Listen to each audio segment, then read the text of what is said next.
Miller's Girl is already a controversial movie because of its supposed premise, as the student-teacher relationship shown seems to allude to harmful stereotypes. However, there might be a lot more behind the relationship that could genuinely be thought-provoking. Jenna Ortega and Martin Freeman playing a student-teacher type of a thing was an unexpected thing to see. However, what was more shocking was seeing their dynamic shift in the trailer, where we go from what looks to be a controversial relationship to an intense and dangerous fight for control. The official synopsis for the movie already tells us quite a lot about the relationship that we're about to see unfold. A talented young writer embarks on a creative odyssey when her teacher assigns a project that entangles them both in an increasingly complex web.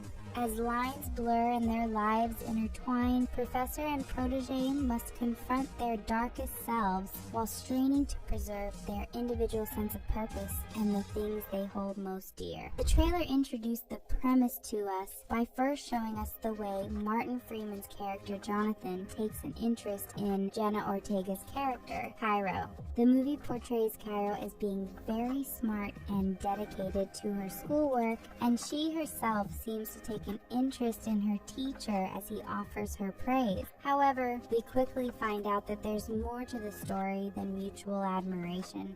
In fact, Cairo is shown to strive for Jonathan's attention, as it looks like she does everything in her power to not only be on his mind, but also in his presence. We even see Jonathan discussing her, with whom we presume are his friends, and even they seem intrigued by her, showing us that maybe there wasn't anything wrong with the relationship at the start of it, especially since Jonathan himself knows better than to see her in that way. From Jonathan's side, things are clearly all about him having respect for his student, as he just wishes to help and guide her. Cairo is then shown as being the one to initiate the more inappropriate relationship between them, as she attempts to get him to like her as more than just his student. However, we see that when Jonathan starts noticing that he has perhaps started getting too close to her and even perhaps gone to inappropriate lengths around her, he actually attempts to shut down anything that might be happening. But as we quickly notice, Cairo is not ready to let Jonathan go, as she seems to develop an obsession with him to the point where it starts getting very messy when Jonathan starts to pull away from Cairo as he realizes that he might have led her on. Cairo seems to double down on him and purposely makes the situation more complicated. In fact, it looks like the power dynamic heavily shifts here as Cairo starts playing more aggressive moves, like seemingly writing an inappropriate story regarding their relationship, something she intended to turn in for a grade. However, as Jonathan refuses her advances and tells her to immediately rewrite it or he will fail her, we get a hint of danger as Cairo seems to threaten Jonathan. Cairo is the one with all the power in this scenario, which is very different from how these student-teacher relationships form in real life, as the movie seems to take that dynamic and twist it into something else. Initially, people online were very much against this movie's concept, as student-teacher relationships shouldn't be normalized or romanticized, and many people felt like making a movie on the subject could kickstart yet another wave of media doing just that. It's something we've seen be done in the past, which is why it hasn't been a welcomed concept. However, as people started looking more into the real dynamic of this relationship, they noticed that the movie was trying to twist the concept to make the student look like the bad guy, which came with a different form of criticism. By painting Cairo's character as the one with the power, it plays into a very harmful stereotype that suggests that teachers are the ones seduced by their students and that they shouldn't be punished for it. Many people believe that this is almost never the actual case,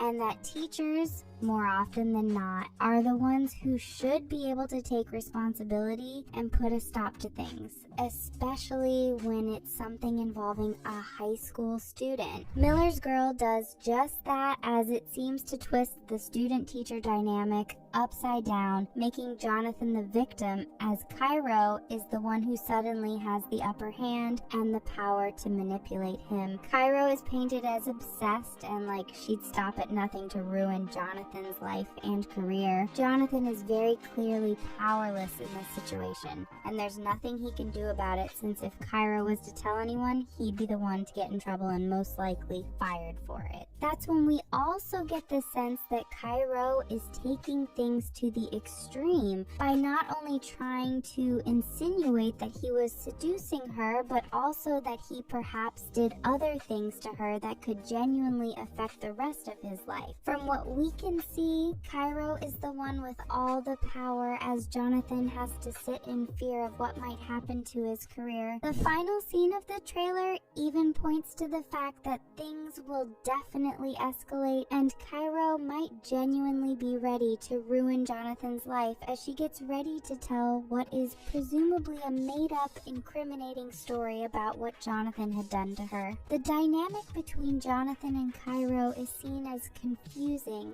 tense, and uncomfortable, and as the synopsis suggests, Jonathan has to figure out a way to protect himself from Cairo's manipulative actions in order to save his career and reputation, which might not turn out well for either of them. The storyline paints a picture of how misinterpretations and mixed signals can spiral into a dangerous game where someone's life and livelihood hang in the balance.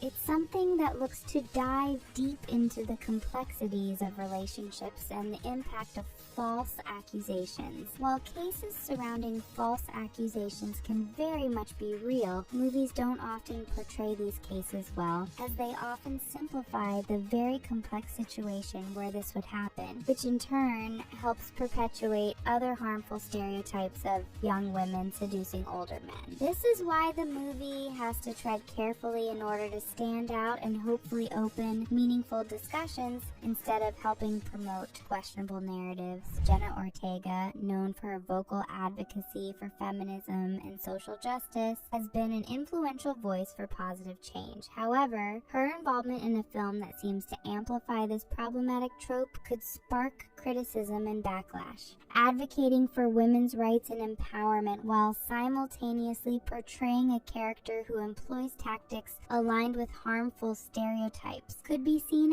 as contradictory. The danger of this trope is the reinforcement of the idea that women are manipulative and conniving, especially when it comes to matters of relationships or power dynamics. For Jenna Ortega, who has been an advocate for empowerment and equality, taking on a role that aligns with this problematic trope might lead to criticism from those who expected her to choose roles that defy stereotypes rather than perpetuate them. Her involvement in a film that seems to amplify these stereotypes could be seen as a step backward in her commitment to advocating for positive change in the industry and society at large. However, in the midst of concerns surrounding Jenna Ortega's involvement in Miller's Girl and its potentially harmful tropes, there's also a debate on whether or not the movie could actually do a good job of addressing that exact criticism. The trailer raised eyebrows by not only presenting a seemingly problematic student-teacher relationship, but also by offering links to resources on subjects like the Me Too movement. These very opposing subjects are intriguing, as they imply that the film might not actually be endorsing those stereotypes, but might actually be aiming to challenge them. It's even believed that Jenna might be purposefully stepping into this role to try and provoke conversation and reflection from the general public. Her decision to take the role might not just be about the character, but could be an effort to participate in a project that tackles sensitive issues head-on. If handled well, the film could serve as a catalyst for meaningful dialogue about the complexities of power dynamics, manipulation, and false accusations. The inclusion of links to resources related to movements like Me Too hints at something larger that we have perhaps not seen yet in the 2-minute trailer. It could suggest that the movie might be doing exactly what some people are theorizing and trying to engage audiences in critical conversations about these topics. By providing access to additional information on sensitive subjects, the movie could encourage viewers to delve deeper into the complexities of the issues it presents in real life. If the film successfully navigates these intricate themes, it could become a significant milestone for both Hollywood and the actors' careers. The movie might pave the way for more nuanced portrayals of sensitive topics, challenging the status quo and offering a fresh perspective on the complexities of human relationships. However, this is only if the relationship between Cairo and Jonathan is properly handled and major plot twists that we know nothing about are brought up in the actual movie. It could definitely be the case, seeing as the trailer seems to be a little too straightforward about the contents of the movie. And something else that points to this being the case is the fact that the movie's synopsis suggests that both of these characters have a dark side, with the line, "Professor and protege must confront their darkest selves." With many artistic and interesting shots, this could genuinely become an honored and Academy appraised movie if they're able to handle the subjects in a respectful and thought-provoking way, especially since the issues presented are something that go deep even in Hollywood itself. Do you think the movie has the potential to challenge these kinds of narratives? Let us know down below, and thanks for watching!